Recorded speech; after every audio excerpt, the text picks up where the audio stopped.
Friends ఇన్‌స్టాగ్రామ్‌లో డబ్బులనేవి ఎన్ని విధాలుగా సంపాదిస్తారు? ఎలా సంపాదిస్తారు? అనే విషయాన్ని నేను ఈ వీడియోలో అయితే చెప్తాను. ఫ్రెండ్స్ వీడియోని చివరి వరకైతే చూడండి. చాలామంది యూట్యూబ్‌లో లాగే మనకి మానిటైజేషన్ ఉంటది అని జెప్పేసి చాలామందైతే అనుకుంటూ ఉంటారు.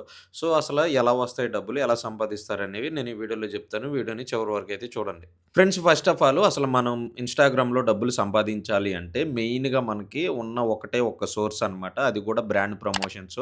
ఇప్పుడు మీరు ఏదన్నా ఒక కంటెంట్ కేటగరీ మీద చేస్తున్నారనుకోండి వీడియోసు లైక్ ఏదన్నా క్రికెట్ మీద లేకపోతే ఏదన్నా ప్రొడక్ట్స్ మీద ఇలా చేస్తూ ఉంటే గనక ఖచ్చితంగా మీకైతే ఒక 5,000 నుండి 10,000 మంది ఫాలోవర్స్ ఉన్నా కూడా మీకు బ్రాండ్ ప్రమోషన్స్ అనేవి మీకు వాళ్ళు డైరెక్ట్‌గా డీఎం చేస్తారు. డైరెక్ట్ మెసేజ్ చేస్తే మీరు వాళ్ళతో కొలాబరేట్ అయిపోయి వాళ్ళ ప్రొడక్ట్‌నయితే మీరైతే ఆటోమేటిక్‌గా మీరు ప్రమోట్ చేస్తే మీకు డబ్బులనేవి వస్తాయన్నమాట. ఆ ప్రమోషన్‌కి ఎంతో కొంత డబ్బులనేవి ఇస్తారు. మనకి ఇన్‌స్టాగ్రామ్‌లో మెయిన్‌గా ఇలాగే ఉంటది. యూట్యూబ్‌లో లాగా మీకు మనకి మానిటైజేషన్ అయిపోయి, యాడ్స్ ప్లే అయిపోయిన తర్వాత మనకి డబ్బులొస్తాయి అని జెప్పేసి చాలామంది అనుకుంటూ ఉంటారు. అలాగైతే ఏముండదనమాట. ఫ్రెండ్స్ ఇంక రెండోది ఏంటి అంటే, మీరు ప్రొడక్ట్ యొక్క లింక్స్ అనేవి మీ బయోలో ఇవ్వటం గానీ, లేకపోతే మీ వీడియోస్‌లో కింద ఎక్కడన్నా కామెంట్ సెక్షన్‌లో ఇచ్చి, మీ ద్వారా ఎవరన్నా ఆ ప్రొడక్ట్స్‌ని కొంటే గనక మీకు కొంత కమిషన్ అనేది వస్తది.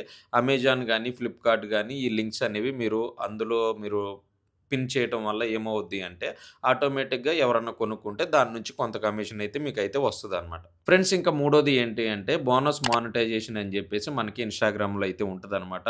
అది ఏంటి అంటే, ఎవరన్నా మీకు బోనస్ కింద ఏదో ఒక గిఫ్ట్ కార్డ్స్ పంపిస్తే మనకి డబ్బులనేవి రావటం అయితే జరుగుద్దనమాట. దాని నుంచి మాక్సిమం మనకి చాలా తక్కువైతే వస్తాయి. ఫ్రెండ్స్ మేజర్‌గా మనకి ఈ 3 వేస్ నుంచే మనకి ఇన్‌స్టాగ్రామ్ నుంచయితే డబ్బులైతే వస్తాయన్నమాట. మీకు ఒక 5,000 గాని, 10,000 గాని ఫాలోవర్స్ ఉంటే ఆటోమేటిక్‌గా మీకు బ్రాండ్ ప్రమోషన్స్ అయితే వస్తాయి. ఇలాగే మనం ఇన్‌స్టాగ్రామ్‌లో అయితే సంపాదిస్తాం అనమాట. యూట్యూబు, ఇన్‌స్టాగ్రాము చాలా డిఫరెన్స్ అయితే ఉంటది. రెండిటికి అసలు సంబంధమే ఉండదనమాట. ఫ్రెండ్స్ వీడియో గనక మీకు యూజ్ అనిపిస్తే ఖచ్చితంగా మన ఛానెల్‌ని సబ్స్క్రైబ్ అయితే జేసుకోండి. నెక్స్ట్ వీడియో మిస్ అవ్వకుండా ఉంటుంది.